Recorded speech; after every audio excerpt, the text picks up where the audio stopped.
here. The newest thing is called a baby moon. So fellas, when your woman's like 7.5, 8 months pregnant, it's like you go on one last trip before the baby gets here. It's the last trip with just the two of you. I don't think anything sounds worse than going on a trip with a woman 8 months pregnant. Especially get on a plane. It's probably, I got it. God damn, I ain't never going to your gas station. I'm going to BP. Motherfucker don't want to shut the fuck up. Jesus Christ.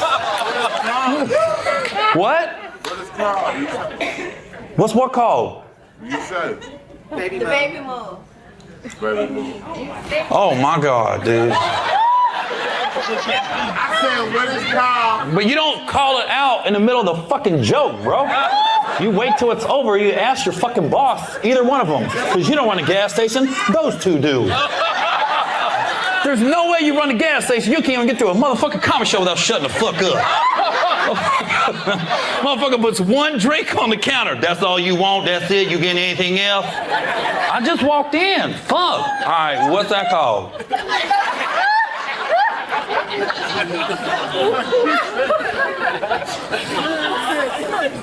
That's your husband? That's your husband? That is, isn't it? You didn't want to say yes. This motherfucker rolled her eyes. He wasn't like that at the wedding, was it? Do you take her to be your wife? I mean, right now, we're getting married right now. When do I say I do, or I did, or I want to, or I'm going to? All right, that was a commercial break for ADHD. I think one of your patients escaped.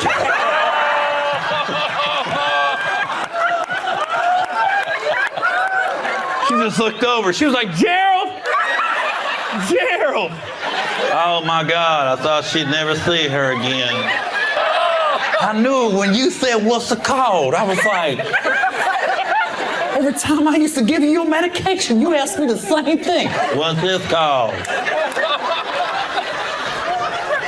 What's it called, though? What's it called?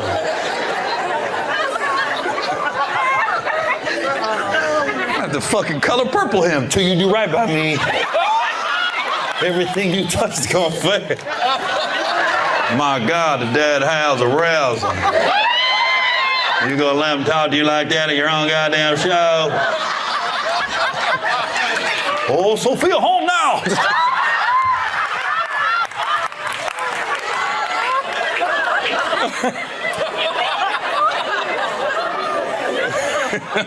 You're gonna have to deal with this at Thanksgiving, okay?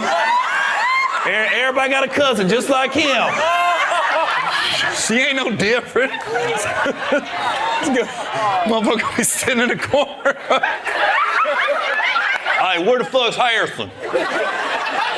Yes, in Ohio, huh?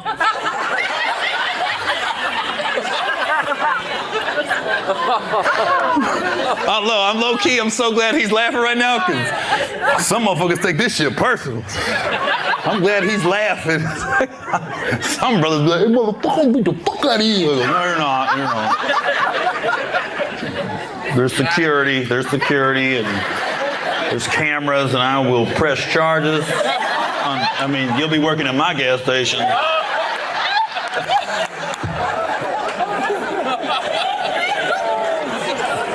Gary, where the fuck you get a gas station? It's crazy. Remember when I had that black guy? Motherfucker, that was worth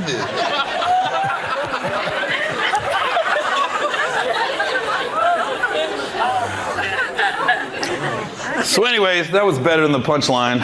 So, joke was 95% over anyway, so fuck it.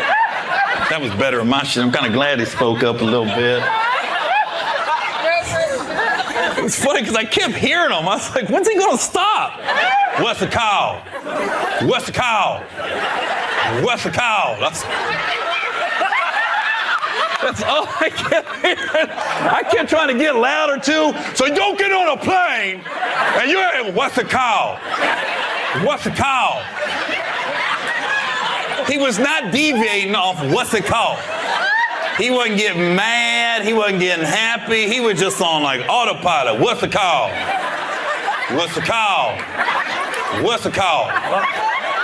This girl was like, what the fuck? I just want to know what it's called. Is that too much to ask? What's the call? Jesus Christ, I want to enjoy the show like everybody else. I just want to know what it's called.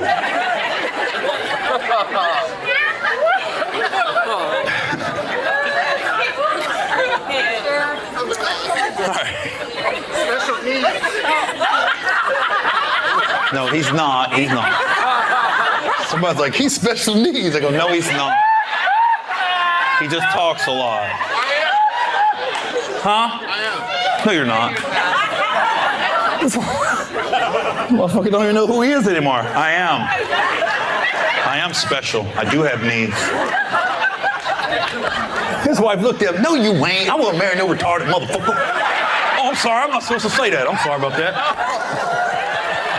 Don't put that on me. Don't you fucking put that on me, Gerald. I ain't gonna have all my motherfucking family say I married a retarded motherfucker. I did not. I just married a motherfucker that talks a lot and repeats his words. What's it called? What's it called? What's it called? Hey, you know the sad part about this whole show? Been up for over an hour. It doesn't matter what jokes I tell. When you guys get in your car, you're gonna be calling your friends. You go to the show, what's it called? What the fuck are you talking about? I don't know, Gary. You had to be there. But the way he said, what's it called? What's it called? You're gonna say that at Thanksgiving. You and her are gonna be making a joke. You're gonna walk over somebody's shoulder. Ooh, what dish is that? What's it called? What's that? Is that macaroni and cheese? What's it called? She gonna be laughing. You say, what's it called? Whole family's gonna be looking at you. What weird motherfucker you bring to our goddamn house?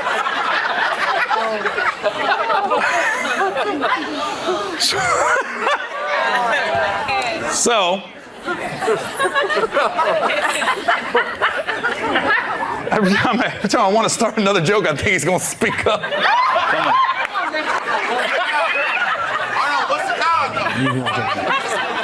Starting to think he might be. He might be. I'm sorry. He's not full blown, but he might be on the spectrum.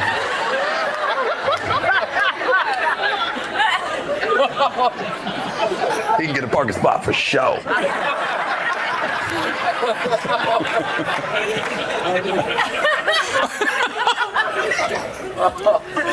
Oh my God, we've been here an hour. This motherfucker said, I own a gas station. I'm a gangster. I smell weed. I sell weed. Hey, bro.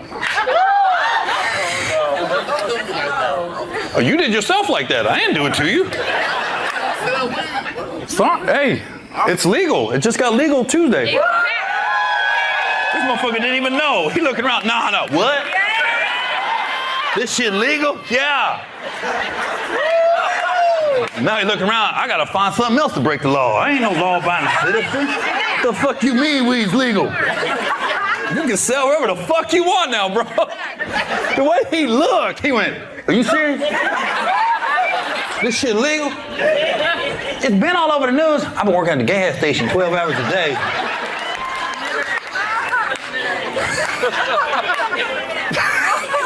I wish you could have seen his face. He really looked at his girl. What?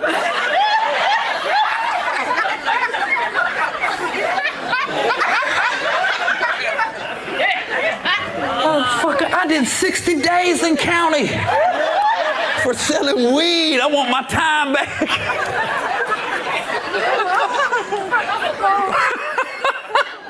What's up, everybody? This is Gary Owen. Hey, what's up, everybody? This is Gary Owen with the Get Some podcast. You can hear this on YouTube at youtube.com/GaryOwenCom. Or you can go to iTunes, search Gary Owen, hashtag Get Some, or United We Cast on iTunes also. Got a few things to talk about. It's a great week. The Bengals won. They beat the Indianapolis Colts.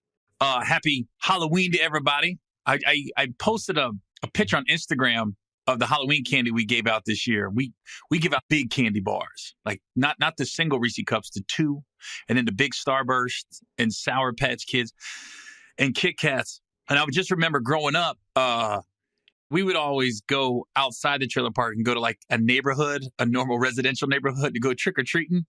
And we were always in awe of the houses that gave out the quote-unquote big candy bars. And we would go switch masks or switch like a cape or something and come back to the house like they didn't know he was coming back again because they had the big Snickers or the big Score bars. So it's funny being at a position in life where you can be the guy handing out the big candy bars. And it was funny because a parent came up to me and she had really little kids. And she goes, there's a group of teenagers coming in a few minutes. And I was like, you know what? I normally would probably say, man, you too old to be trick-or-treating. But I thought about it now and I'm like, wait a minute. I was trick-or-treating as a teenager. I was trying to get that free candy.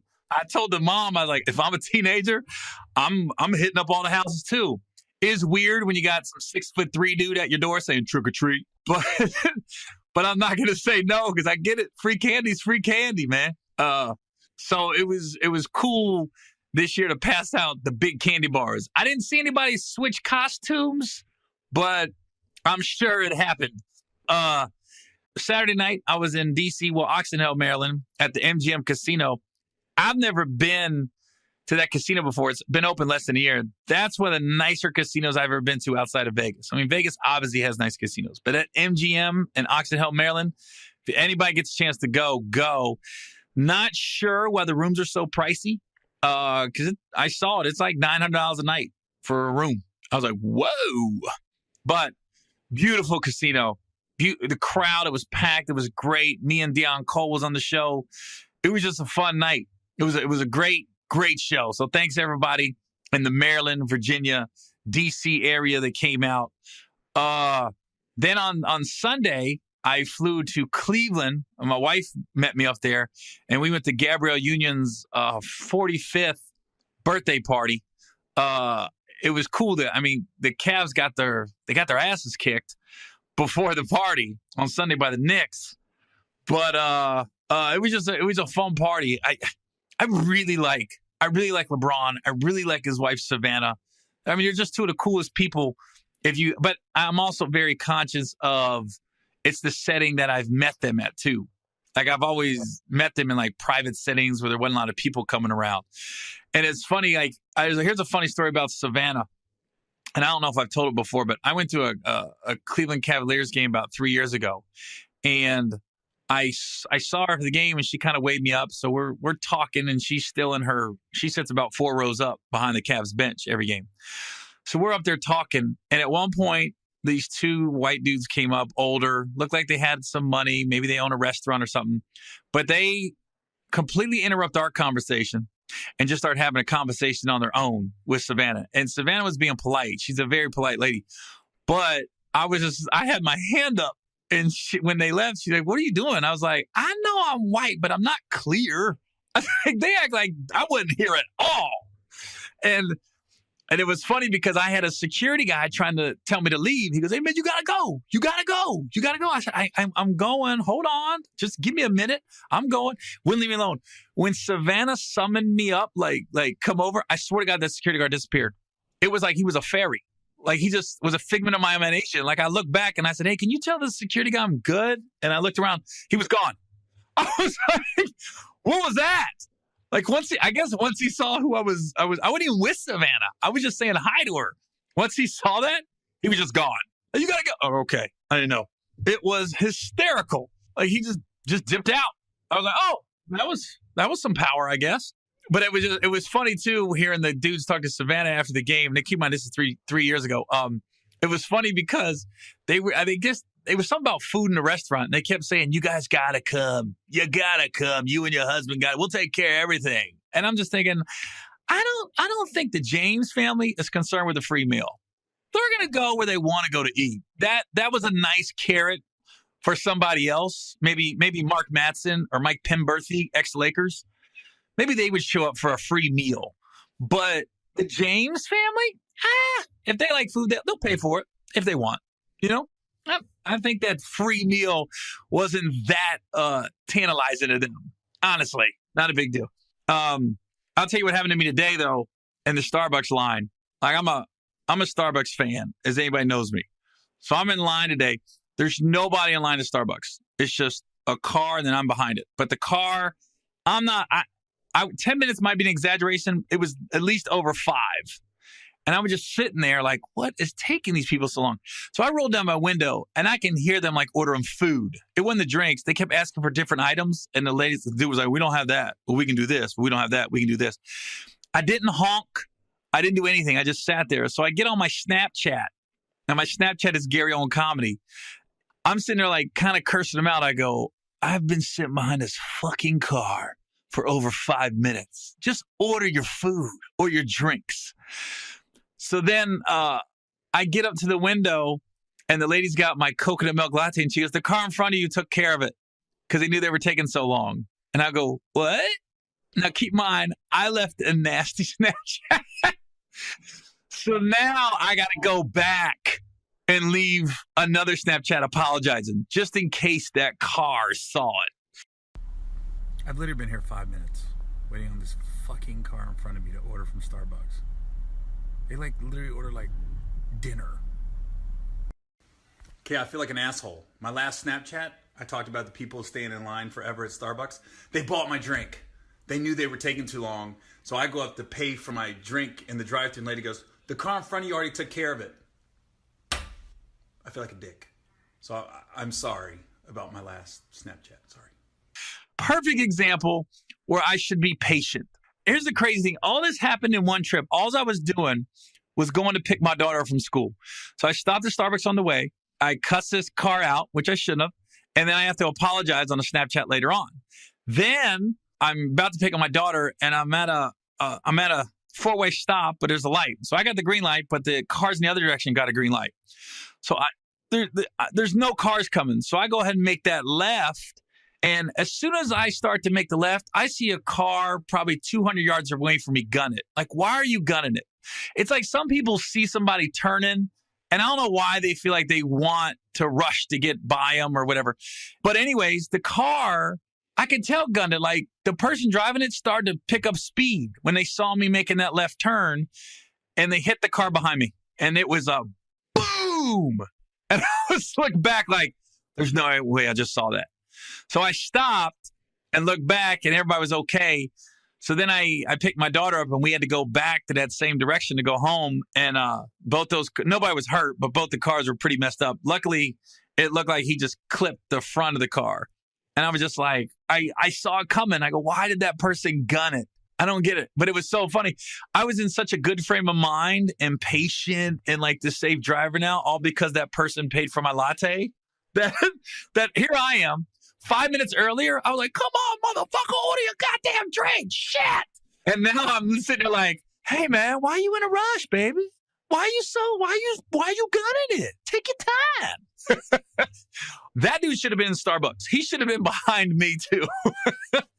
So, because when they bought my drink, I was literally like, well, I'll get the next person's drink. Nope, nobody was behind me in the Starbucks line. So, sorry, nobody was in Cincinnati, Ohio at that Starbucks, or you would have got a free latte Tuesday night.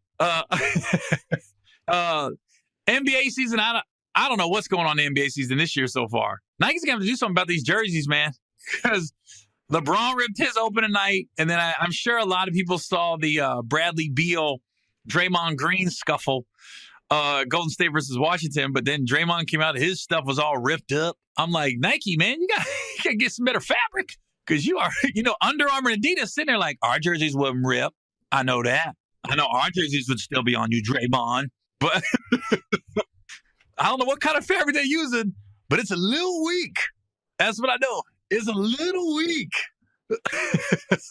The Bengals beat the Indianapolis Colts. It's funny when I think about my squad, I always am like, we're 3-4.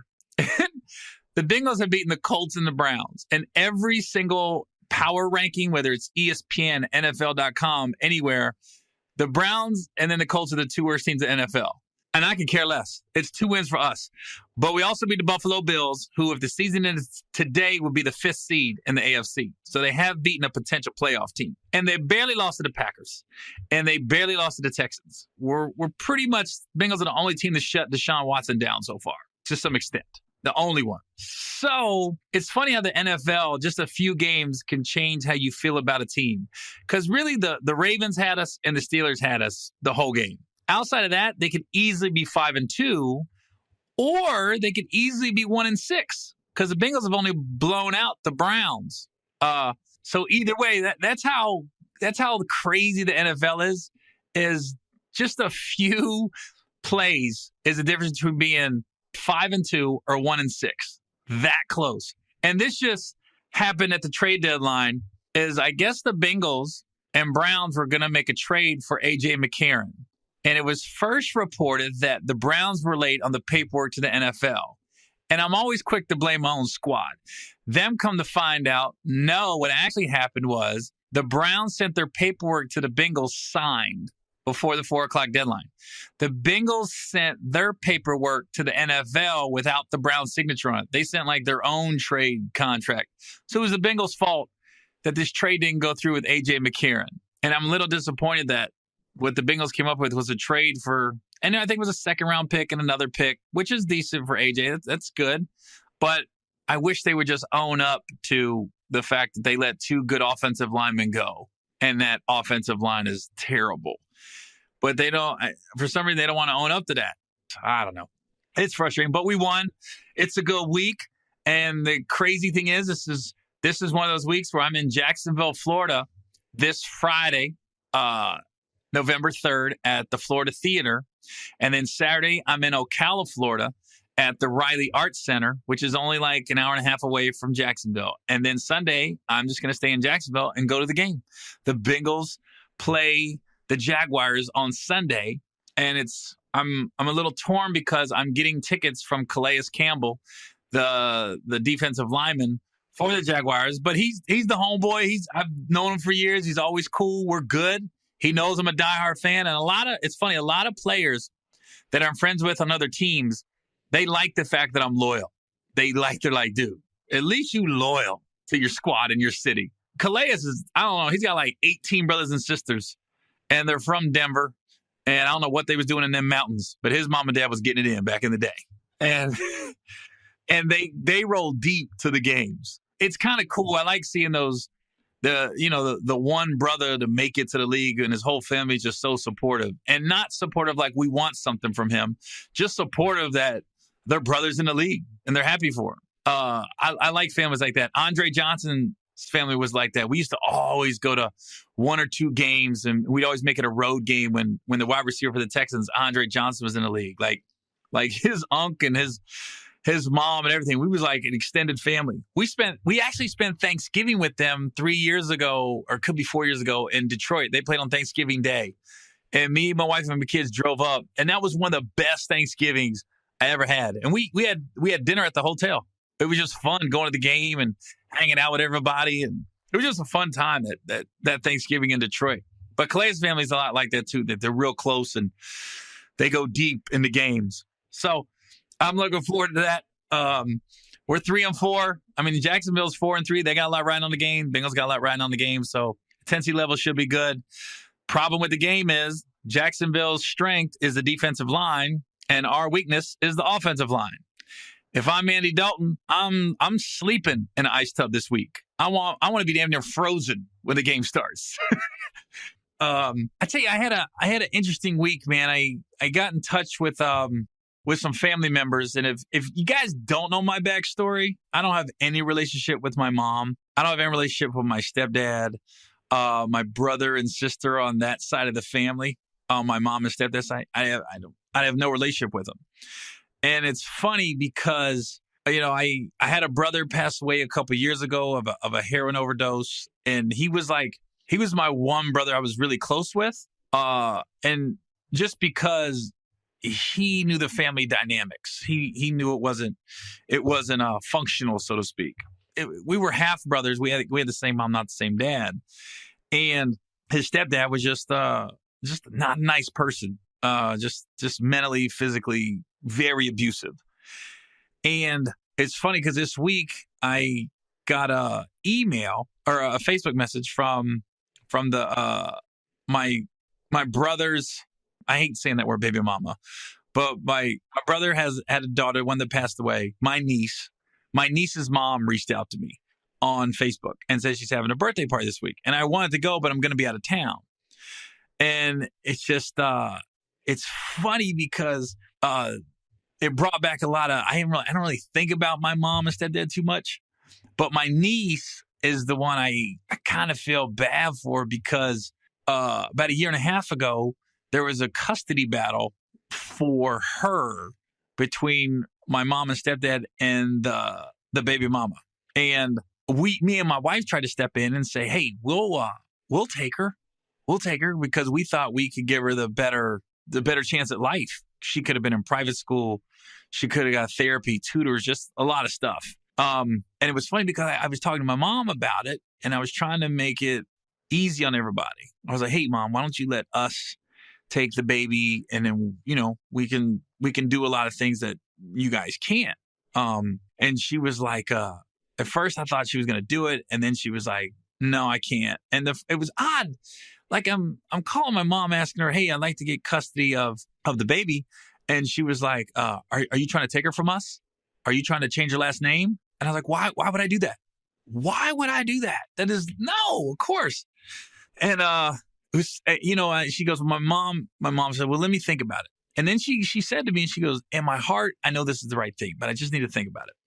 And then she came back over the weekend, after the weekend, and she thought about it. She goes, no, I can't let you have her. I can't. And I asked her, I said, Mom, do you think it's because you're codependent? Because the baby reminds her of my brother Dallas? And she was like, no, that's not it. I just can't let her go right now. And she didn't really give me a reason. So we tried to we sent a text, me and my wife sent a text to everybody saying, hey, we're going to try to go after custody of the baby. And we go, this isn't personal. We just feel like we can give her the best chance at life. The anger and the ugliness that came after that through text messages and everything, from one was my brother, my other brother that's alive that I don't talk to. He was like, you're trying to tear the family apart and blah, blah, blah. And I'm going to tell everybody your dirty laundry, your secrets. And keep in mind, the secrets it's all stuff they made up in their head about me. And it was just the ugliness. But the fact that I got this message from my niece's mom this week, it brought a lot of that back, like all those memories again, because I haven't really talked to her in a while. And it's a sad state because, I don't have any relationship with that side of the family. But at least now that the custody case is over and my mom and stepdad had the baby for a while, and now the baby mama got her back. And so now she's like, she wants us to have a relationship with my niece because before I didn't. But it's just like I just kept thinking what could have been. She would have been with us for a year and a half now. And now she's turning 5. We would have got her when she was 3, which was a great age to get a kid because she wouldn't have a lot of memories of the bad. It would just be good. And it's just, you don't want to talk about your family bad and throw them under the bus, but it's just a lot of ugliness over there and nastiness. And it just brought a lot of it back this week when she reached out inviting us to the birthday party. So I can't make it, but I think my wife's going to go to the birthday. So hopefully this is a big week for us to try to get back in touch with, have some kind of relationship with my niece. It'd be nice. If I told people stories about my stepdad, they would probably think he's lying. There's no way a guy acts like that. And what I know is I heard from a family member that they were at that side of the families for some family function recently. And they said, dude, it was an hour, Gary. They were putting you down for like an hour. I was like, they go, but nothing good came out of their mouth about me. Nothing. It was just bad, bad, bad, bad, bad, bad, bad. And, as I'm used to it, I said, what's funny is like the way they talk about me, it's like they've just made up this character, this person in their brain, and they've given this person the name Gary. Because everything they say about me is not me. They just given him the name Gary. What's crazy is my brother, when I found out he was a heroin addict, because he died of a heroin overdose on May 20th, 2015. And when he called me one time asking for help, he's like, "Dad, I don't think I can make it. I don't want to die, blah, blah, blah." I sent him to rehab. Like I called over, me and my wife, we got up. It was first thing in the morning. We started calling rehab facilities and researching like heroin addicts and everything. And we found out you got to get them out of their environment first thing. And I sent him to this place called the Quest House in Bowling Green, Kentucky. And I called my mom. I said, you have to pick up, my brother's name was Dallas. I said, you got to go pick up Dallas. He just overdosed. And so she went and got him, and we met at a neutral spot. We got in my car and we drove him down there to Bowling Green, and he was good for like 5 weeks. And then when he got out, he moved right back to the same town, same area. That's all he knew.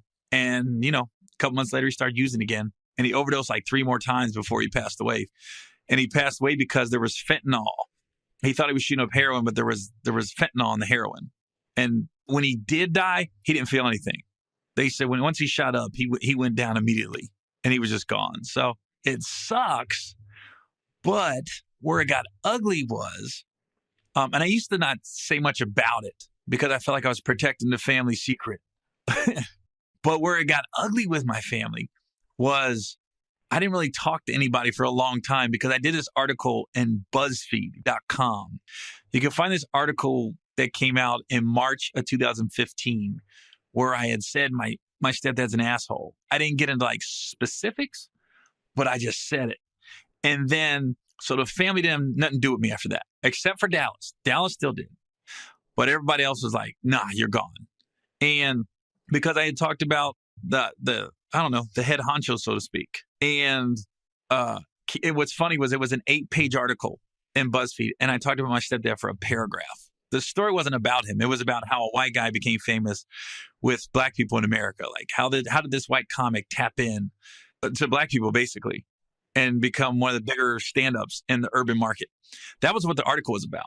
But I had this writer with me for 3 weeks. He came to Ohio with me. He met me in LA, and he was just with me. He went on the road with me to DC, and he just saw what I was about. And at one point, he asked about my family, and he got my mom on the phone to talk to her, and all she said was, "I wish things were different growing up." And then he asked to speak to my stepdad, and they wouldn't put him on the phone. So that right there tells you they know, because they didn't want to even give their side of the story because they don't have a side. They're not afraid of me. They're afraid of the truth. When that happened, nobody was talking to me. Then my brother dies a couple months later, and then my mom called. I knew she hadn't talked to me in 2.5 months. And then she called me like at 12:30 at night, and she told me Dallas had died. And when the phone rang, as soon as I saw it said mom on my cell phone, I knew Dallas died. Why would she be calling me at 12:30 at night? And I didn't answer immediately because I was still like telling myself, maybe not, maybe not. So as soon as I saw my phone ring, I didn't answer. I got on the internet and I searched my brother's name. I didn't see nothing. I go to Facebook. I didn't see nothing. I said, oh, maybe he didn't. Maybe something else happened. And then, so I called her back and she said, she said, we lost Dallas. Those are her exact words. And then, so the whole family tries to reconcile when something like tragic happens, you try to come together as a family for a couple months. And then I got invited to speak at this Facing Addiction rally in DC in September of 2015. So May, June, July, August, 4 months after my brother passes, I get asked to speak at this addiction rally. And I called my mom and my stepdad and I said, hey, maybe this is a good thing for you to go to. It'll be other people that know what you're going through. And I'll bring my brother. My other brother lived in Florida at the time. I said, I'll fly him up and, we can all go. And they said, well, let us think about it. And then they said, no. They said, no, we're not going to do that. And then my stepdad called me, and it was the weirdest phone conversation because I thought he was going to talk to me about the rally. What's it about? And maybe we should go, blah, blah, blah.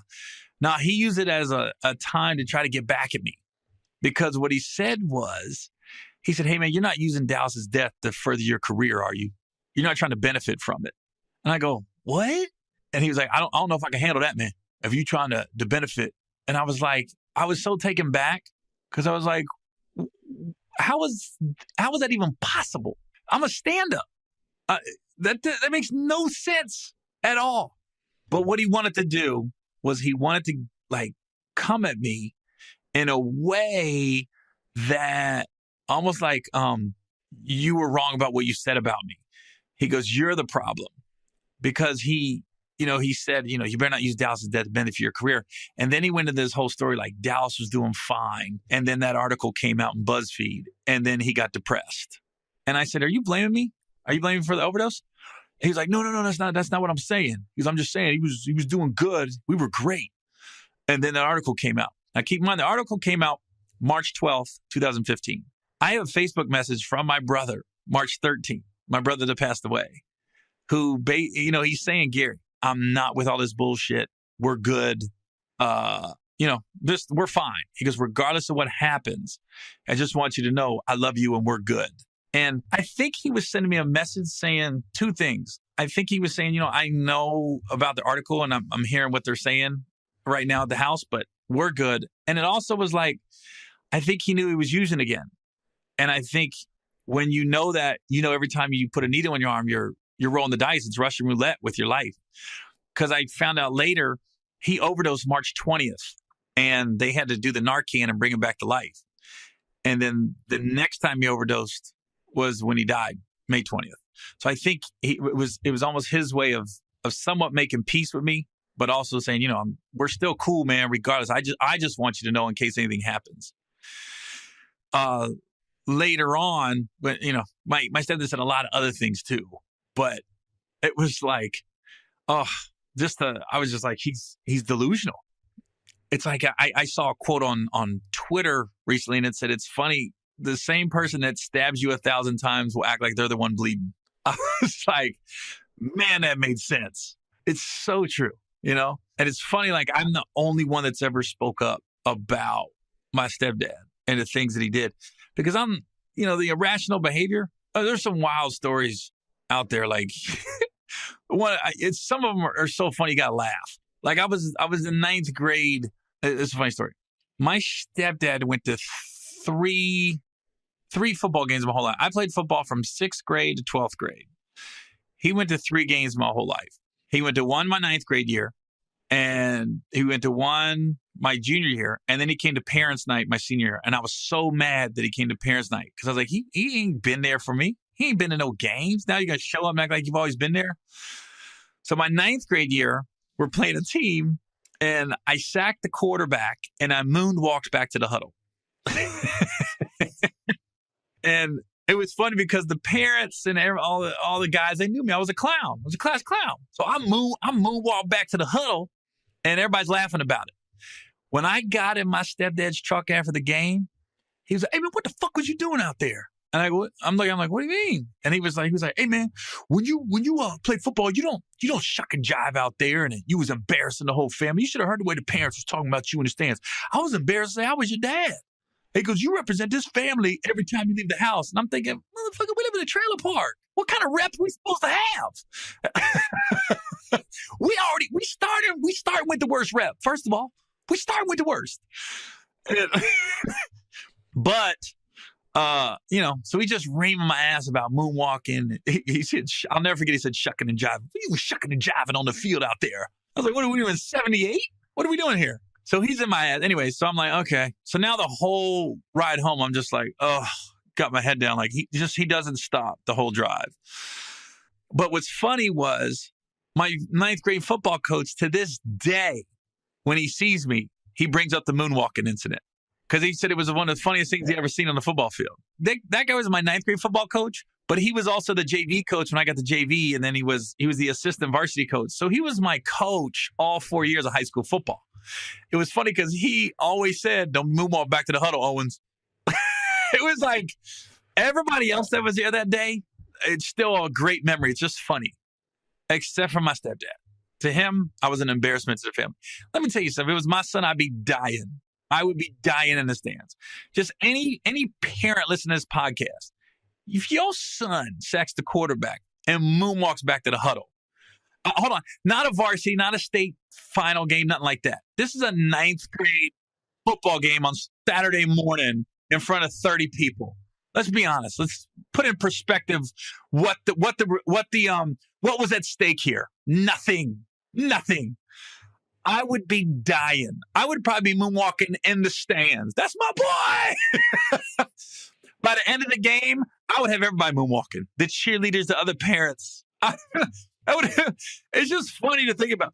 If it wasn't my son, and I see a kid sack a quarterback, and that kid moonwalks back to the huddle, I'm dying. That's one of my favorite high school football players. And then, so then my senior year, he comes to parents' night. The only other game he came to was my 11th grade year.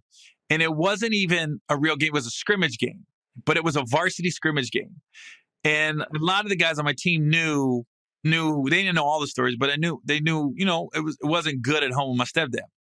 So the team starts telling my coach, yo, Gary's stepdad's here.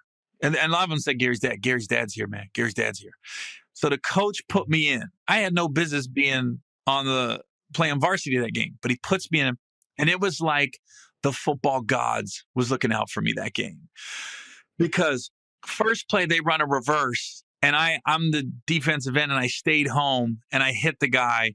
He goes down. Then a couple plays later, I hit a guy, and he fumbled, and I recovered the fumble. It was just a perfect game for me. So I'm thinking, didn't moonwalk, didn't do anything crazy. So I'm thinking after the game, when I get back to the trailer, my stepdad's got to give me my props. He has to. In my mind, because I knew the mentality of him, I was like, what could he say? There's nothing he can say. I didn't miss a tackle. I didn't do anything crazy to quote unquote embarrass the family. There's nothing he could say. This is what he says when I get home. Hey man, who was that team you was playing? And I was like, whatever the team was, blah, blah, blah. He's like, man, I'll tell you what, man, that could have been the worst high school football team I've ever seen. I've never seen a team that bad. And I just went, oh my God, it wasn't me. It was the team was terrible. The other team was terrible. That's why I did so good that game.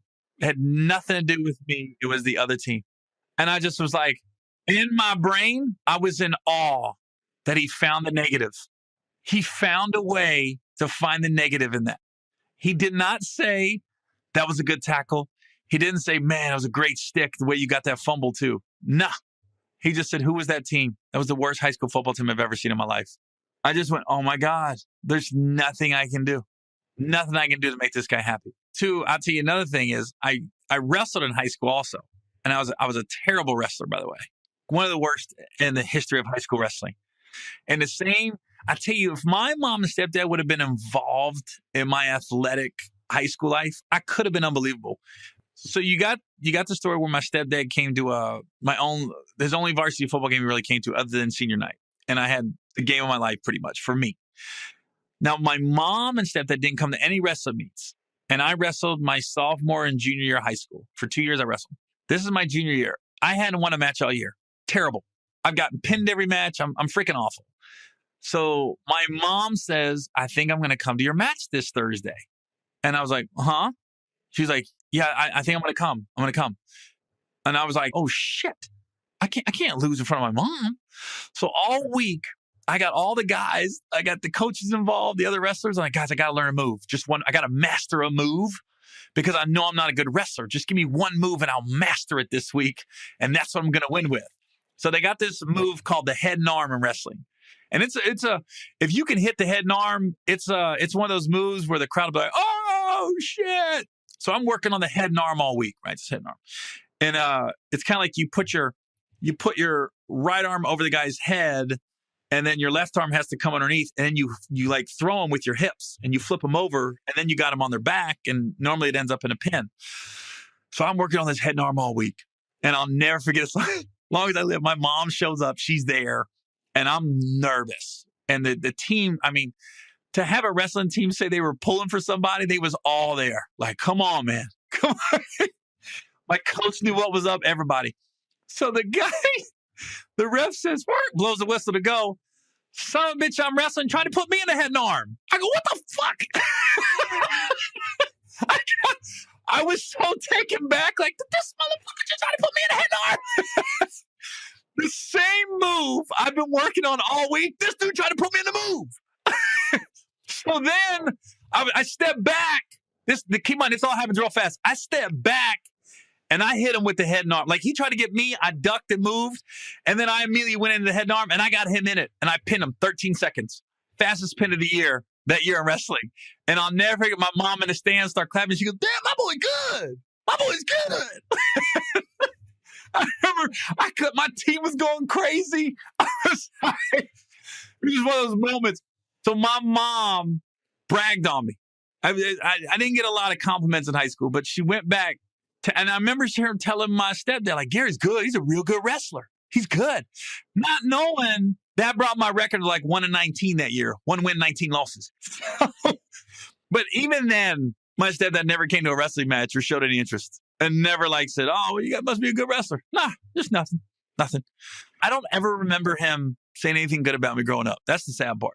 I don't ever remember anything good growing up. Nothing, you know what? I think from here on out, my podcast, I'm going to give one crazy stepdad story a week. One. It might be minor. It might be big. So this week was the high school football, the Moon Welcome Back to the Huddle.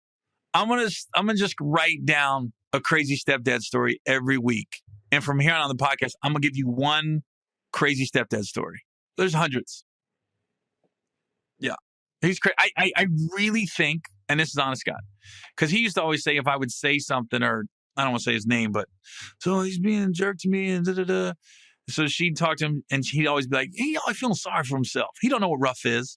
And I always say, man, I have no doubt my stepdad's childhood was worse than mine, but it still doesn't make it right. And the difference is I figured out, how to not repeat the cycle through other people I grew up with.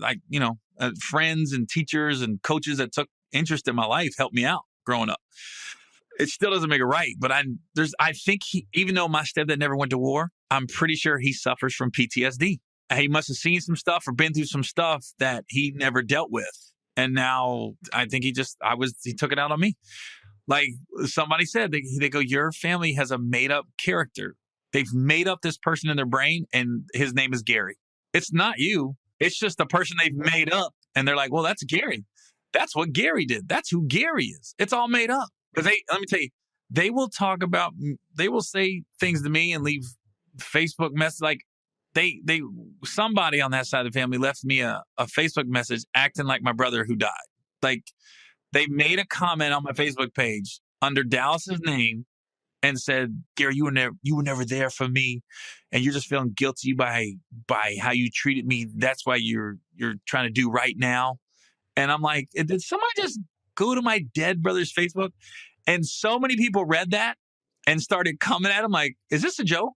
This is sick. Who's ever doing this? They deleted it. They deleted the post. And I was just like, oh my God. It's sick. And I tell you what, I've never been happier since I've gotten out of that black cloud. So anyways, I'm gonna do one story a week on crazy stepdad story. We'll just call it a crazy stepdad story every week. So, this weekend I'm in Jacksonville on Friday, and then I'm in Ocala on Saturday. Always go to my website, GaryOwen.com, for all my schedule updates. December 2nd, I'm coming home to Cincinnati. I'll be at the Taft Theater. That's the show I got circled. That's the one I'm excited about. December 2nd, Taft Theater in Cincinnati. It's a Saturday night show, and the Monday night game is against the Steelers. I've timed it that way on purpose. I hope the Bengals are still playing for something. Every week I give my Super Bowl picks. Philly in the NFC. They're just annihilating people, man. Annihilating people. But I tell you what, Seattle making that trade for Dwayne Brown is gonna be huge. Because, so right now I'm still sticking with Philly. That really stinks that Jason Peters is out. But then Philly made a nice little trade to get Jay Ajayi from the Dolphins. How do you feel if you're Ajayi right now? You go from the Dolphins, who just don't have a running game, not a great offensive line, and now you're in the best team in the NFC. Oh my! You don't think you're going to be running hard? Come on! Philly is like the team that, like Carson Wentz, will show up at a hip hop concert just to hang with the brothers. Like the brothers will go to a Tim McGraw concert with Carson just to say we did it. We're bonded. They seem like that team right now. So Philly in the NFC and God damn it. I hate this. I hate this part of the show. The AFC, it's the Steelers. It's still the Steelers. Ben looks a little off. Like he doesn't like he's on target. But how great is it to have one of your teammates call you out, Martavius Bryant, say, Juju Schuster ain't got nothing on me. And then Juju Schuster comes back and has the best game of his short career so far. And what I didn't notice is when I was watching the game, the Sunday night game with Pittsburgh and Detroit, was the announcer said, watch Juju block. They said he blocks like a guy's fighting for his job. Like that's the only way he's going to make this team is to be a blocking wide receiver. And I didn't notice it until I watched the game. And I go, oh my God, dude's only 20 years old. He's an animal. I saw Juju play at USC, but when I saw him get interviewed and when he jumped into the ocean when he got drafted and his family just seems like they're close and they got it together. I'm like, for me, I was like, that's a good teammate. I can already tell. You can tell and he's right. Hey, come on, dude. The dude rides a bike to practice. How you not like that dude? Like, he's 20. He knows he's 20. He's not trying to come in there and rock the boat. And then to have Martavius Bryant say that about him, I was like, and then he has that game of his life, and Martavius is sitting down. I'm like, you might want to cancel Twitter, Martavius, for now. I mean, it sucks because I can't stand the Steelers, but how do you not root for that guy, Juju? I like him. Like, it was like when Ben threw that 97-yard touchdown, I was rooting for him to score, and I hated it. I was like, stop him, go. Stop him, go, Juju. I was so conflicted, that 97-yard run. Tackle that son of a bitch. Go, Juju. Tackle that son of a go, Juju. I just like saying Juju. There's never been like a thug named Juju. Like, if you want your son to be happy, name him Juju. Because he's in kindergarten, the teacher's going to be like, Juju? I mean, it just sounds good coming out your mouth. Juju. Next time I get an argument with my wife, she can go back, yeah, I'm like, Juju, what's up? What's up, baby Juju? Baby Juju, relax. Juju, it ain't that deep, Juju. Juju what? Juju. I just like saying Juju. I've said Juju 52 times in the last 2 minutes, and I don't regret any of them. I just like saying his name. All right, next week, I hope Andy Dalton's still our quarterback, because he is going to be in for a lot of hurting this week. They've been running a lot of hurts, a lot of stunts. I'd be like, if I'm Andy, I'm like, hey guys, let's try to get our running game going this week. What do you say? What do you say? Hey Joe, hey Jeremy, hey Gino. A perfect game plan would be 50 carries and 10 passes this week. That'd be a great game against that Jaguars D-line, because they're scary. All right, y'all. Well, this is Gary Owen. I'll see you next week on another podcast. Get some.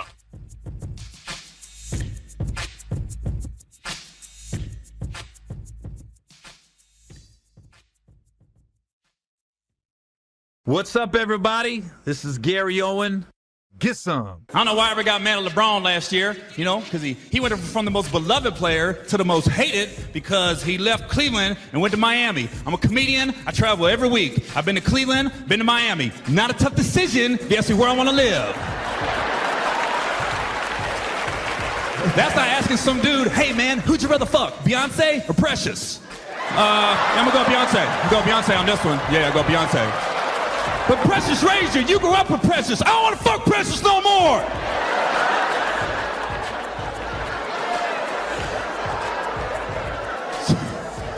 Saw this documentary on LeBron too called More Than a Game. They had his high school coach on there, and his mom was on there, and they said LeBron was raised by a single mother in Akron, Ohio, and then interviewed his high school coach, and his high school coach was like, if LeBron would have had a dad in his life, his game would be at a whole nother level. I said, I don't think so. I think LeBron's better because he didn't have a dad in his life. Because LeBron's got like a broken home type of game. Because you could tell there's some pent-up aggression come from somewhere when he's on the court. Because he be dribbling hard, passing hard, dunking hard. Where the fuck is my dad, Mom? Shit! God damn! You ever see Kobe Bryant? Kobe had a mom and dad. Bounce pass, layup. Hey, Dad!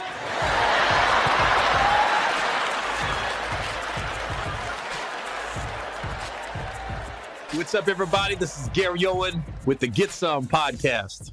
If you want to share this with people, just go to my YouTube page, youtube.com/GaryOwenCom. You can also find the podcast on iTunes. Just search Gary Owen or United We Cast or the hashtag Get Some podcast. It's also on Google Play, and it's bootlegged at various barbershops all across the country. So I'm sure you can hear it there also. We got a lot to talk about this week. I had somebody say, why is your podcast not longer? Because it was a truck driver. And he was like, yo, I'm in my truck and I like to listen to the podcast. And my understanding is I try to keep my podcast under 45 minutes because I think people lose attention spans after that. But sometimes if it's a hot, juicy topic, we could go over 45 minutes. I'm in a great mood. The Bengals won. They beat the Buffalo Bills. It was a great game. AJ Green balled out. It was funny. I was over at my friend's house, Rick Bucher, who's an NBA analyst. He's one of those guys, you know him when you see him. But I was in San Francisco over the weekend at Cobb's Comedy Club. And whenever I'm in the Bay, Oakland, San Jose, or San Francisco, I always go over to Rick's house. And he lives in this area called Half Moon Bay, which is I call it the fakest neighborhood ever because it's not real. It is so beautiful. Everything's organic. I mean, literally, I'm driving through this forest, and then it just opens up, and there's this huge pumpkin patch on the left, and there's people just with their kids and the grandmothers, and they're picking pumpkins, and then all the grocery stores are organic and gluten-free and sugar-free, and everybody just looks like they're moving a little slower. It seems like they figured life out in Half Moon Bay. They figured it out. And then you go to his house, and he literally has a white picket fence in the backyard. It is the kind you would think about in a nursery rhyme. Like, it's just there to let you know I got life figured out. I got over there early because I love being on the West Coast watching NFL football because it comes on at 10 in the morning. I love just rolling out of bed and watching football. So I had my buddy with me. Excuse me, my voice is hoarse this week. I've got a small frog bug in my throat. But we go over to Rick's house, and his wife made tri-tip. She had steak and potatoes and eggs, and she made me this hash. She put the potatoes, and then she put the steak in, and then she put an egg, an Ovaries egg on top of it. And then she had this fruit that was cut up perfect, and it was bright and looked healthy. I'm gluten-free unless you got some bomb-ass apple crisp. Then I'm going to eat that gluten. His wife makes the best apple crisp I've ever eaten in my life. Rick always, when his wife leaves the room, is like, yo, man, my wife don't cook like this normally. Rick said he woke up and his son had a basketball game at 8:30 in the morning. And he left about 7:45. And his wife was already up prepping the food because she goes, Gary's coming. And I'm like, dude, I'm the wife whisperer. Some people got the dog whisperer. I'm the wife whisperer. I'm here to help relationships out through my stomach. I learned that a long time ago, man. You just get in with the wives and compliment on the food, and they always want you back over. They always are like, is Gary come back over? I just show up, and I'm like, you're welcome. My presence is at your home. Isn't that enough? And then I straight take over the TV because I looked at his wife, and I literally wanted to grab the remote from her because I knew what channel the bingo game was on, and she was struggling trying to find it. And I'm like, come on, man. It's 707. It's DirecTV. I know what it is if you got the NFL package. I already looked it up. And she's like, I just can't find 7. Oh, it's 707. 707. Just give me the remote, ma'am. Please give me the remote. I know where it's at. Because once it hits 9:59 in the morning and the game starts at 10, I start to panic. Because I don't want to miss the first kickoff return for a touchdown this year. But anyways, thanks, Rick, for having me over. Your wife, the food was amazing. I'm in a great mood. The Bengals won whenever they win. Everything's just better in the world. The sun shines brighter. If it's raining, it's not a storm. Everything just seems right. I just feel good. I can watch ESPN at night, knowing if they go to the Bengals game, it's okay. A.J. Green was a part of 3 turnovers. One was Andy Dalton's fault. He threw it too high, and it's glanced off A.J.'s hands, but that was Dalton throwing it high. The second one was A.J. Green's fault. That hit him right in the numbers. It just popped out of his hand. And then the fumble that A.J. had. Well, this is the 8th play of the drive. Mixon returns in the backfield. And another throw to the middle. Pass is complete in the middle. It's A.J. Green. It's knocked loose. Picked up by the Bills. Poyer picked it up off the turf. And he's rolling to the far side of the field. Another turnover forced by the secondary. He just got rocked by Alexander of the Bills. Sometimes you got to be like, you got to hold on to the ball. Sometimes it's just a good hit. That was just a good hit. He didn't see it coming. He had the ball tucked. It was just a great play. When he fumbled that ball, basically he was a part of 3 turnovers. I looked at Rick. I go, he's going to catch a big ball. He's going to win this game. Because before, when they had Zampese as coordinator, he would get too creative, and I think he'd almost try to trick himself into tricking the other team. I like this new offensive coordinator. He's like, nah, we going with you going to AJ and you going to Mixon, and that's it. Everybody else fall in place. You get it when you get it. And I knew, I was like, when AJ fumbled the ball, I was like, he's going to get the ball again. And sure enough, Andy looked for him. He ran it down to the 3-yard line, and Mixon ended up getting his first touchdown. I'm just waiting for him to have a big game because he really hasn't had that 2-touchdown game yet. But I got a feeling it's coming. It's coming. Other than that, man, it was a great week. The Bengals won. I left Rick's house, and I went to my first Oakland Raider game, and I just wanted to experience everything. So I walked that whole stadium. I went down in the black hole.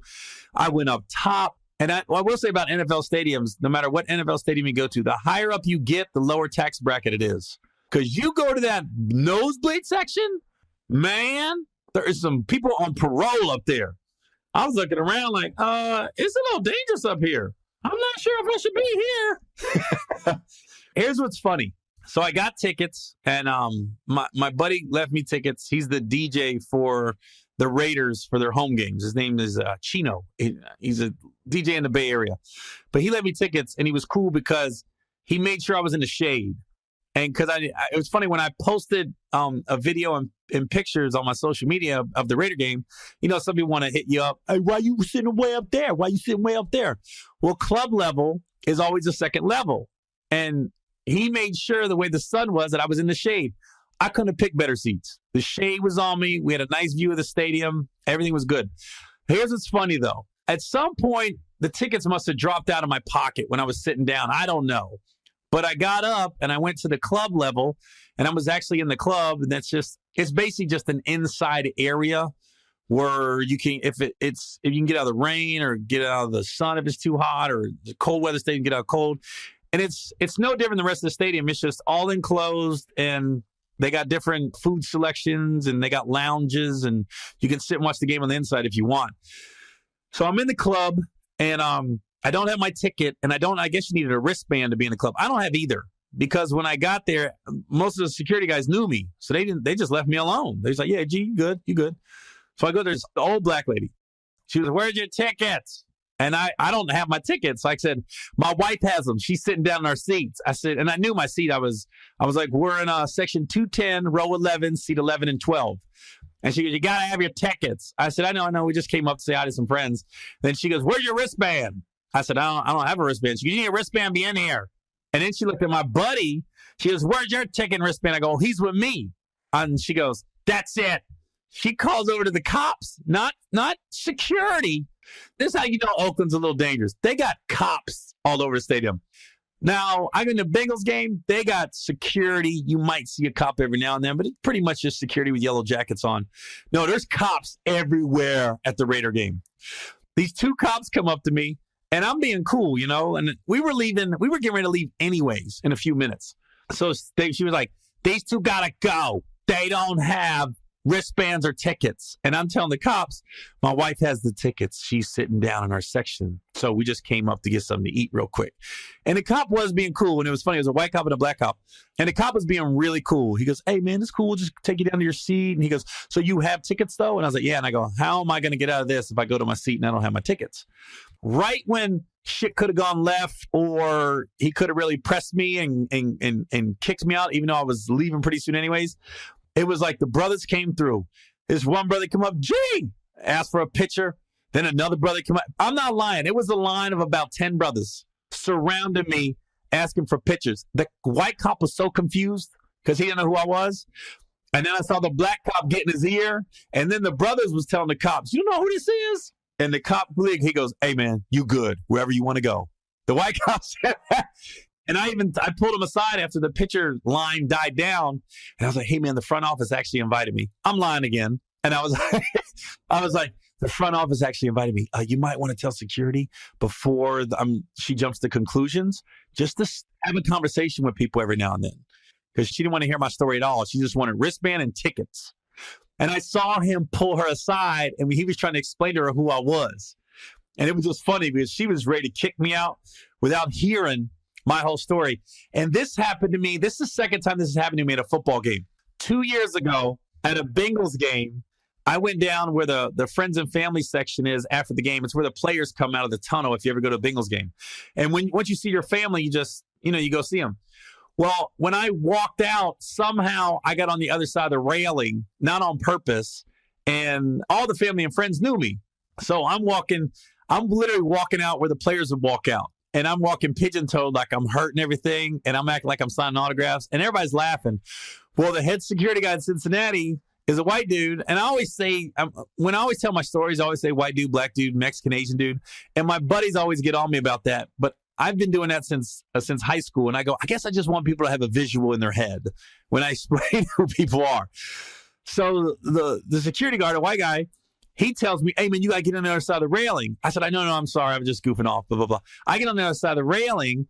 All of a sudden, more players come out. Marvin Jones comes out, who is now with the Detroit Lions. He was with the Bengals then.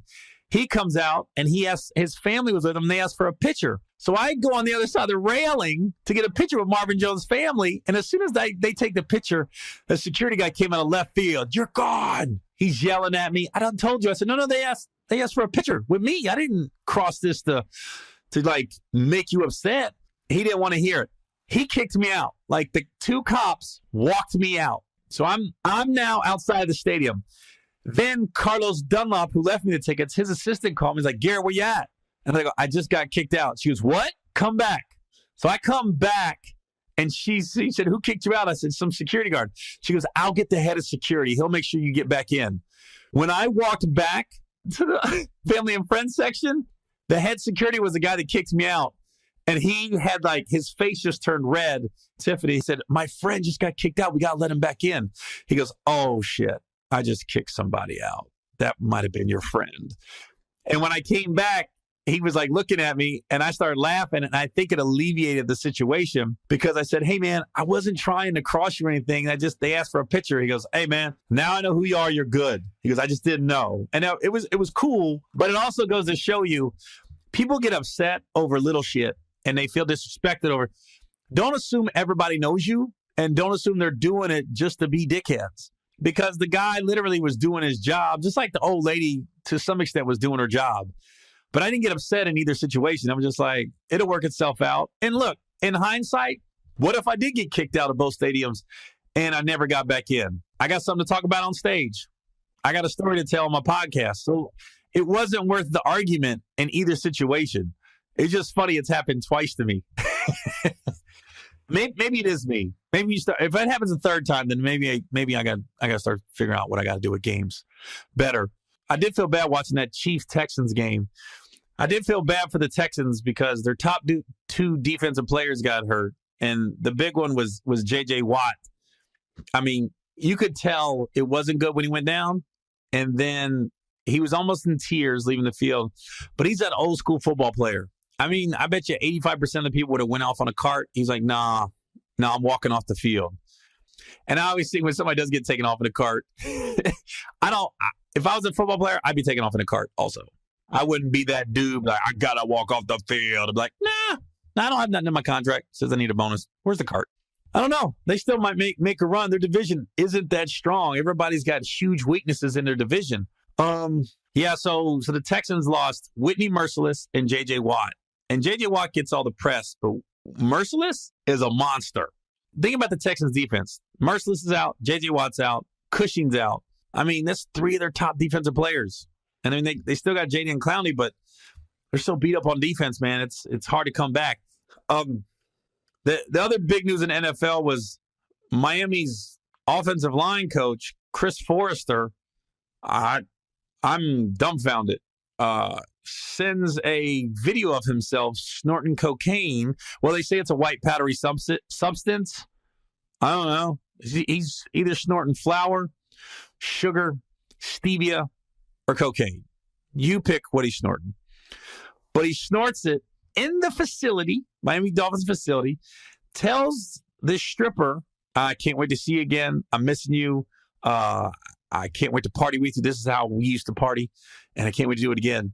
And then a nice little nugget at the end is he takes his pinky, takes the excess cocaine, puts it on the end of a tongue and says, I wish this was your pussy. This guy's wilding. And the sad part is he's married.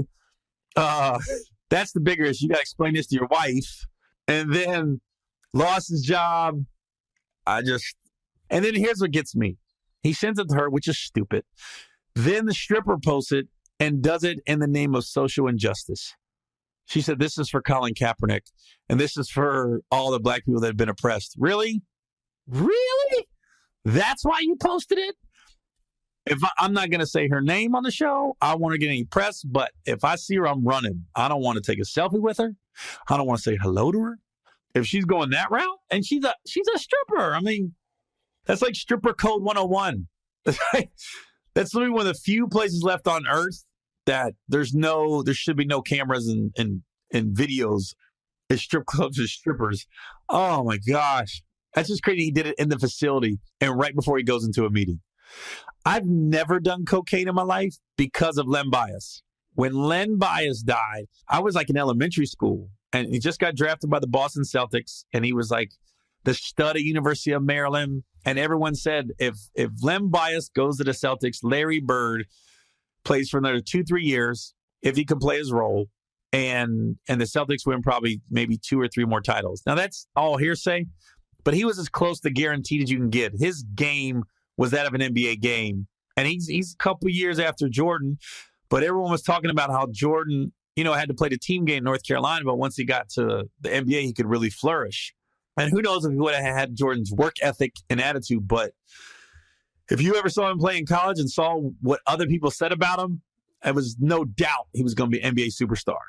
And do I really think that was the first time he ever did cocaine? No. Do I think it was like one line of cocaine and then that was it? No. I'm sure he did a lot of cocaine that night. But the fact that I'm such a kid, I'm so impressionable, I always was scared to death of cocaine. Because of Len Bias, in my mind, I'd still tell myself, nah, you could die if you do any kind of cocaine. I'll be honest with you, I've never done any drugs, except I did smoke weed with Snoop one time. And I've never smoked weed, and it's never interested me in any sense or form, but I'm at the BET Awards 2014, and all of a sudden I get summoned to Snoop's circle.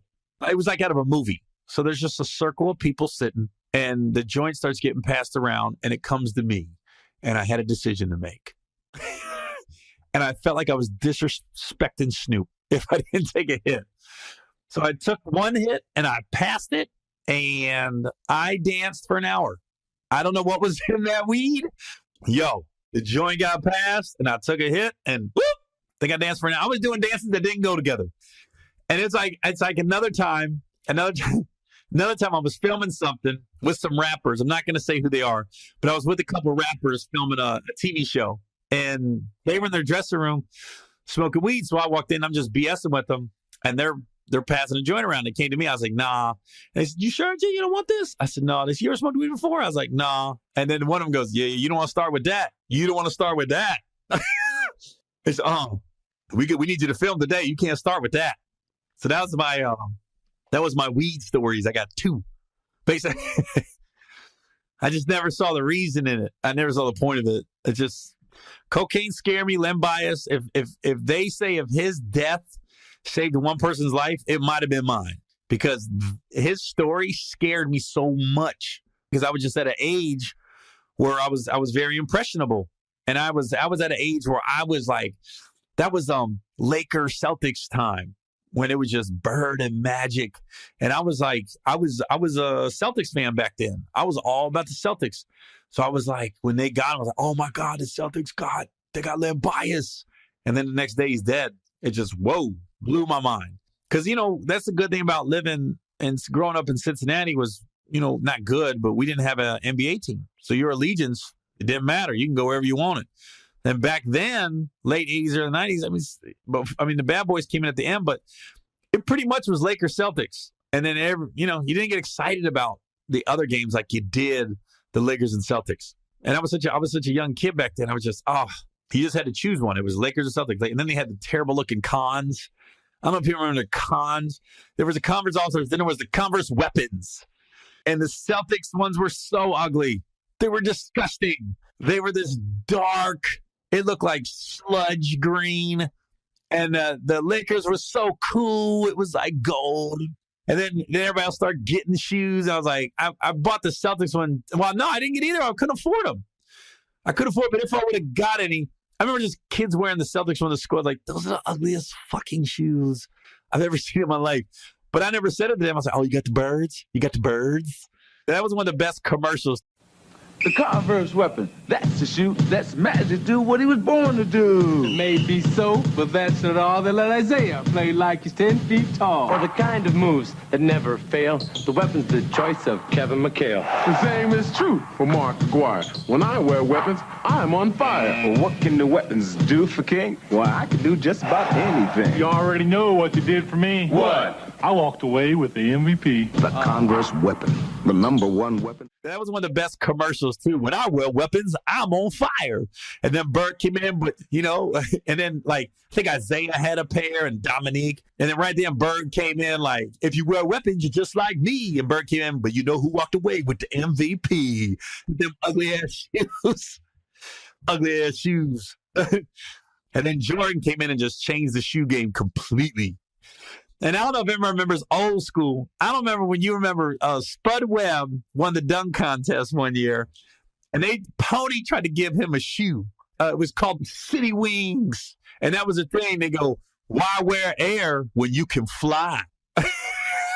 What stupid ass Pony. Anybody wear Pony?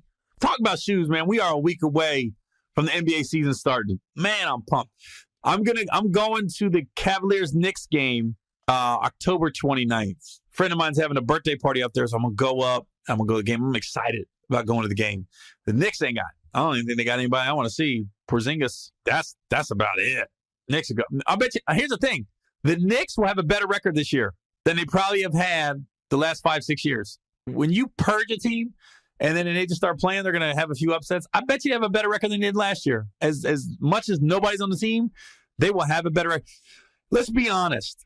Somebody was talking about Kenya Martin going in on Jeremy Lin because of his haircut.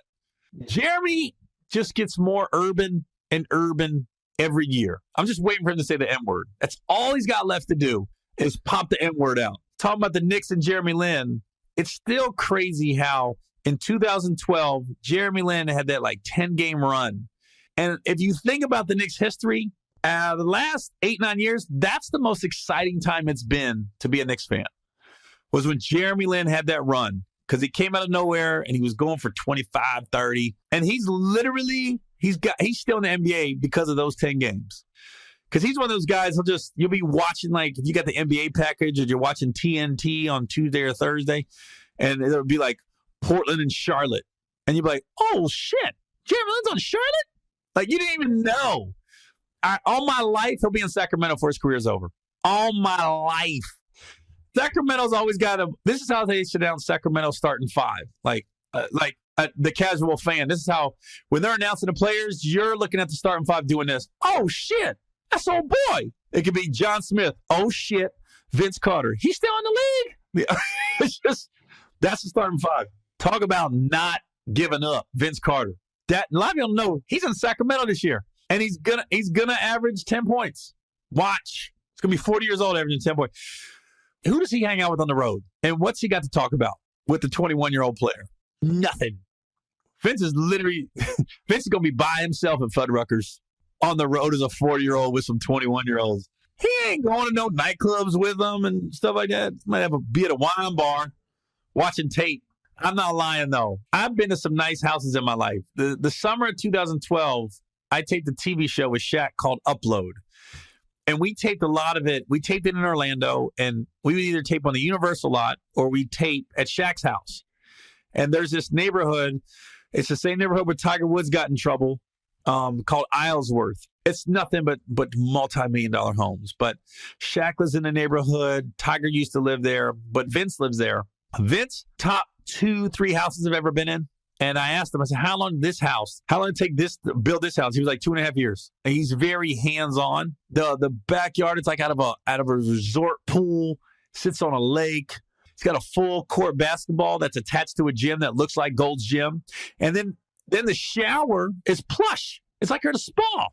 I worked out there, and then I played hoops, and it was crazy. It was like I don't know. It wasn't even like a Gold's Gym or Lifetime. It was nicer than that. It was like he was at a high-end spa getting a shower. And it was funny because I had my son with me, and my son was 12 at the time, and we're at Vince's house, and we're shooting hoops at his full court basketball court inside his house. Stress that, inside his house. And Vince comes out there, and he's giving my son tips on how to shoot. So I'm sitting here watching. So then I start doing it. I start working on my shot the way he's teaching my son how to shoot. Why do I go to the YMCA and I ball the next week back in Ohio?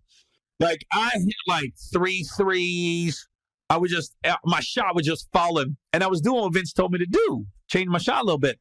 And one guy went, hey, man, you been practicing or something? because I haven't played all summer. I've been filming the TV show. So I just got back. So it's the same group of guys that usually play during the week. And the dude was like, hey, man, you've been practicing. And I sent a tweet and I tagged Vince in it. I said, Vince, you see this? Because a guy went on Twitter and was like, I hooped with Gary Owen today. And he said I was schooling guys and he'd been practicing or something. Something where he was giving me a lot of props for playing basketball at the YMCA that day. So I tagged Vince. I said, you see this? It was just funny. It was like I had my little moment of glory. And it was just crazy. I did what Vince said, and my shot got better. And I was so mad at him. I said, man, that sucks. I finally learned how to shoot a basketball in my late 30s. This sucks. I could have probably made my varsity basketball team in high school if I learned how to shoot like this. Guess it helps when you got an NBA veteran showing you how to shoot. I want to thank everybody in San Francisco last week that came out to see me. Cobb's was so dope. It's such a great. I love San Francisco because I like getting up in the morning. It's like hoodie weather. You can wear shorts, but there's always a breeze coming off the wharf. So you can't just wear a t-shirt. You can wear the hoodie. I love that. And I'm a coffee drinker. So I don't like freezing rain or snow and stuff, but I do like, about 50 degrees in the morning. You can have a cup of coffee and you feel like it's serving a purpose, like it's warming you up. That's not going to happen this week. This weekend, I'm in Phoenix at Stand Up Live, and I've already went to Siri, and it's going to be in the 90s. Ain't going to be no morning cups of coffee this week in Phoenix. It's going to be 90 degrees. One of my favorite cities in the world. Phoenix, Arizona, Scottsdale area. It's just dope. The whole area is dope. I love that place. I love it. Honestly, I've never heard anybody go to Scottsdale and Phoenix and like, I don't like it. They might say it gets a little hot, gets a little warm, but I've never had nobody say they didn't like it. Only time I would say I didn't like Phoenix was I did a show when the Super Bowl was there, when the Patriots played the Seahawks. The Super Bowl was in Phoenix that year. And I had a show at this theater on Friday, the Super Bowl Sunday. So my show's Friday. And the promoter at the last minute, I didn't have my hotel information. He had me at some resort an hour away. And I wanted to experience the Super Bowl. I want to stay in the city. So I said, dude, I can't stay there. I'm literally the week of, I'm looking for a hotel. And I spent $350 a night at a La Quinta. It was the only thing like halfway decent in Phoenix. And I was like, and I stayed there for 3 nights. And I told the lady when I checked in, she was laughing because if she's checking me, I go, you're ripping people off, right? Like, this should not be $350 a night. You know that, right? I pulled her aside. I said, I ain't paying for shit in this pantry. Because they ain't got no room service at the La Quinta. You got to go downstairs, and it's got like a refrigerator with sodas and water and juice. And there's a pantry like candy bars and chips. And I told her, I said, I ain't paying for shit in this pantry. I'm just letting you know now. And it wasn't even like directly in the city. It was still on a little bit of the outskirts, but only like 10 minutes outside of Phoenix. But I was like, I'm not paying for this, right? You must be crazy. I've had some times in Phoenix. I was in Phoenix when the Steelers played the Bengals a couple years ago when, Jeremy Hill fumbled and we had to melt at the end of the game. To get an attempt at a winning field goal. Jones, middle of the field, and that is intercepted, and it's perfect who comes away with the football. He better be down because he's running the wrong way.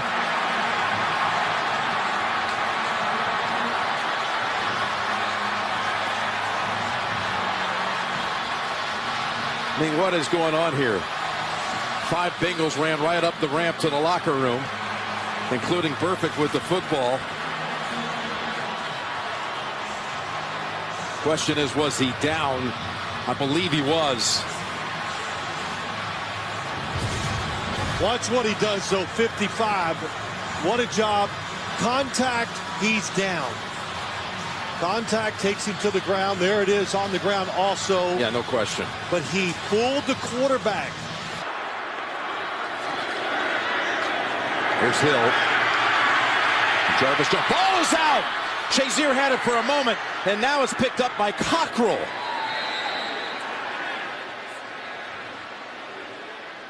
Let's see here. They're going to rule that Hill was down. I believe it's a fumble. Called a fumble on the play. It will automatically be reviewed, of course. Recovered by Pittsburgh. 1st and 10. Pittsburgh. Oh, my goodness. What a change of events here. Still got it. That was stripped away by Shazier. Did the elbow touch first, or was the ball coming out? It's coming out. And the game. Let me tell you how crazy that night was. Anthony Anderson called me and said, dude, I'm doing this show. I'm roasting Alabama and Clemson at the same time. We're going to go from one hotel to the other team hotel. And it was sanctioned by the NCAA or something. It was all in the up and up. But when the playoff schedule came out, I was like, okay, before it came out, I said, as long as the Bengals don't play the Steelers on the Saturday late game, I won't miss any playoff games because I'll be in Phoenix. And there's a 3-hour time change. Why did the Bengals and Steelers have to play Saturday night? I was like, you got to be shitting me. I could have watched the early game Saturday. Could have watched both games Sunday. So I was in between doing these shows. Like I got to see like the first quarter, then went on stage and performed for Alabama. Then we got in these cars and we drove over to Clemson's hotel. So I saw the first quarter. I missed the second quarter, missed halftime. I got to see most of the third. And then I got on stage and I did my thing, got off. And it was like halfway through the fourth, and the Bengals were losing, but they were still in it. And then AJ caught that touchdown, and Vontaze intercepted the ball, and I literally got my Instagram up, and I got Clemson's whole team behind me. Because I'm like, dude, you got to be with me because it's the Bengals, it's the Tigers. We both in the Cat family. And I'm up there going, Bengals, the curse is over. We're going to beat the Steelers. And I got Clemson's team behind me, and Jeremy Hill fumbled that ball. I went, delete. I never made that post. I told everybody, get away from me. I went in like the lobby of the hotel and watched it. And Tony Rock was on the show, and Tony's a huge Steelers fan. And even he knew not to cross me. Even he knew when you lose a game like that, that's not the time to rub it in somebody's face. And literally, like, I was so depressed. There's pictures of me at the ESPN party that night on the red carpet. I'm not smiling. Like, everybody's like enjoying themselves. I'm not looking. I'm not into it. I did no interviews. I was just at the party like, I don't even want to be here. I could not believe it. I thought the writing was on the wall. Super Bowl, we was coming. Nope. Didn't work out that way. It happens. It happens. Now, every week I'm going to give you my Super Bowl picks. AFC, it's Kansas City. I don't see that changing anytime soon. They look fully loaded. In the NFC, I'm still going with the Falcons, but the Eagles are hot on their heels. I didn't see the Eagles coming like this, but Carson Wentz is the real deal. Didn't the Browns trade out with the Eagles, and the Eagles traded up, and they got Carson Wentz? So he could easily be with the Cleveland Browns right now. Easily. It's just another debacle of a draft by the Browns. They've passed on so many franchise quarterbacks, though. I mean, since 99, they've always been towards the top of the draft. They passed on everybody. So a couple weeks ago, I had said, if the Bengals don't start winning, I'm going to stop doing my podcast.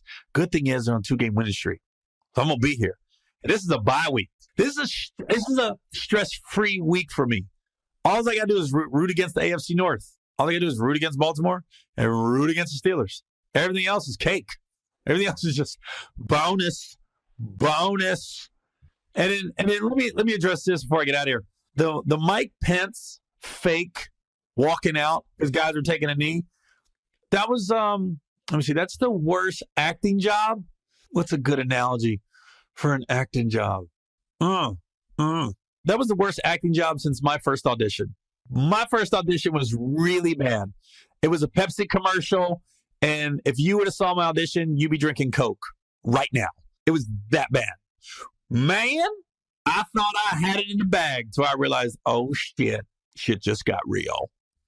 Couldn't get the lady literally asked me to leave the room. You want to take a minute and come back? But I still think my audition was better than Mike Pence's fake acting job. He was always going to leave. He was always going to leave because he knew there was going to be numerous 49ers kneeling. And I'm like, dude, we see this coming a mile away. Listen, I got a great Colts story. Great one. We'll go out with this since we on Indianapolis. I went to a game over 10 years ago, a Colts game. And I had a buddy that worked in the front office with the Houston Texans at the time. His name's Tony Wiley. He's now in the front office with the Washington Redskins.